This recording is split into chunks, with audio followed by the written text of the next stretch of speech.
Because of Winn Dixie by Katie Camillo. Chapter 3. I started in on Winn Dixie right away, trying to clean him up. First, I gave him a bath. I used a garden hose and some baby shampoo. He stood still for it, but I could tell he didn't like it. He looked insulted, and the whole time he didn't show me his teeth or wag his tail once. After he was all washed and dried, I brushed him good. I used my own hairbrush and worked real hard at all the knots and patches of fur stuck together. He didn't mind being brushed. He wiggled his back like it felt pretty good. The whole time I was working on him, I was talking to him, and he listened. I told him how we were alike. See, I said, you don't have any family, and neither do I. I've got a preacher, of course, but I don't have a mama. I mean, I have one, but I don't know where she is. She left when I was 3 years old. I can't hardly remember her, and I bet you don't remember your mama much either. So we're almost like orphans.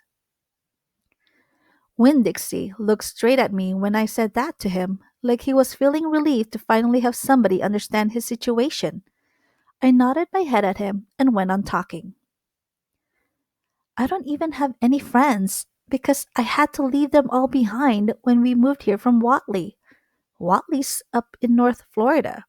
Have you ever been to North Florida? Winn Dixie looked down at the ground like he was trying to remember if he had. You know what? I said. Ever since we moved here, I've been thinking about my mama extra, extra hard, more than I ever did when I was in Watley. Winn Dixie twitched his ears and raised his eyebrows. I think the preacher thinks about my mama all the time, too. He's still in love with her. I know that because I heard the ladies at the church in Watley talking about him. They said he's still hoping she'll come back. But he doesn't tell me that. He won't talk to me about her at all. I want to know more about her, but I'm afraid to ask the preacher. I'm afraid he'll get mad at me.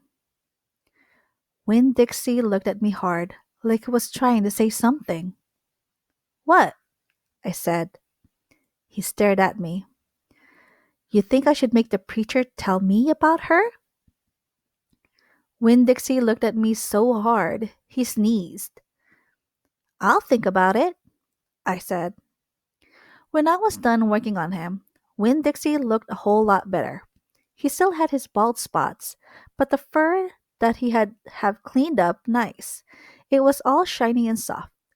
You could still see his ribs, but I intend to feed him good, and that would take care of that. I couldn't do anything about his crooked yellow teeth because he got into a sneezing fit every time I started brushing them with my toothbrush, and I finally had to give up. But for the most part, he looked a whole lot better, and so I took him into the trailer and showed him to the preacher. Daddy? I said. Hmm? He said. He was working on a sermon and kind of muttering to himself. Daddy, I want to show you the new Winn Dixie. The preacher put down his pencil and rubbed his nose, and finally he looked up. Well, he said, smiling real big at Winn Dixie. Well now, don't you look handsome? Winn Dixie smiled back at the preacher. He went over and put his head in the preacher's lap. He smells nice too, said the preacher.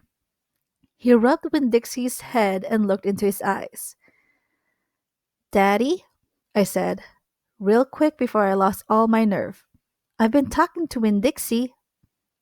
Is that right? The preacher said. He scratched Winn Dixie's head. I've been talking to him and he agreed with me that since I'm 10 years old, you should tell me 10 things about my mama. Just 10 things. That's all. The preacher stopped rubbing Winn Dixie's head and held real still. I could see him thinking about pulling his head back into his shell. One thing for each year I've been alive, I told him. Please.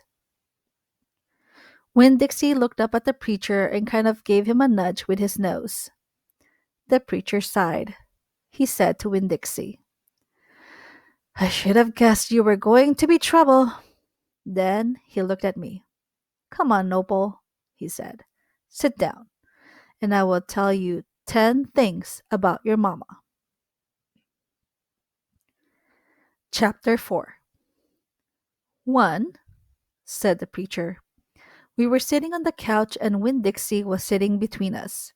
Winn Dixie had already decided that he liked the couch a lot. 1, said the preacher again. Winn Dixie looked at him kind of hard. Your mama was funny. She could make just about anybody laugh. 2, he said. She had red hair and freckles. Just like me, I said. Just like you, the preacher nodded. 3, she liked to plant things. She had a talent for it. She could stick a tire in the ground and grow a car. Winn Dixie started chewing on his paw, and I tapped him on the head to make him stop. 4, said the preacher. She could run fast. If you were racing her, you couldn't ever let get a head start because she would beat you for sure. I'm that way too, I said. Back home in Watley, I raced Liam Fullerton and beat him, and he said it wasn't fair because boys and girls shouldn't race each other to begin with. I told him he was just a sore loser. The preacher nodded. He was quiet for a minute. I'm ready for number 5, I told him. 5, he said. She couldn't cook. She burned everything, including water. She had a hard time opening a can of beans. She couldn't make head nor tail of a piece of meat. 6. The preacher rubbed his nose and looked up at the ceiling. Winn Dixie looked up too. Number 6 is that your mama loved a story. She would sit and listen to stories all day long. She loved to be told a story. She especially liked funny ones, stories that made her laugh. The preacher nodded his head like he was agreeing with himself. What's number 7? I asked. Let's see, he said. She knew all the constellations, every planet in the nighttime sky, every last one of them. She could name them and point them out, and she never got tired of looking up at them. Number 8, said the preacher with his eyes closed, was that she hated being a preacher's wife. She said she couldn't just stand having the ladies at church judge what she was wearing and what she was cooking and how she was singing. She said it made her feel like a bug under a microscope. Winn Dixie lay down on the couch. He put his nose in the preacher's lap and his tail in mine. 10, said the preacher. 9, I told him. 9, said the preacher.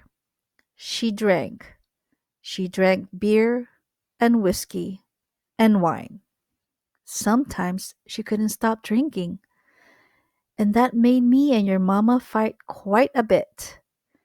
Number 10, he said with a long sigh.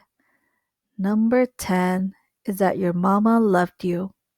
She loved you very much. But she left me, I told him. She left us, said the preacher softly. I could see him pulling his old turtle head back into his stupid turtle shell. She packed her bags and left us, and she didn't leave one thing behind. Okay, I said.